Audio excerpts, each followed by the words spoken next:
অনেক অনেক বড়, এত বড় পারবো না। তো তার এই ভিডিওটি দেখে আপনারা অনেকেই মনে করতে পারেন আপনারা বাংলাদেশে নেই, আপনারা অন্য দেশের ওয়েবসাইটে চলে গেছেন, ভিপিএন ছাড়াই আপনারা অনেক কিছুই দেখতেছেন।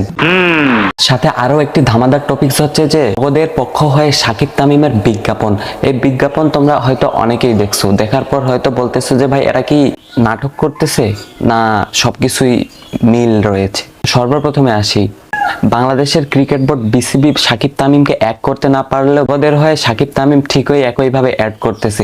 এটা থেকে তোমরা কি প্রমাণ পাও? এটা থেকে তোমরা প্রমাণ পাও যে টাকা থাকলে সবই সম্ভব।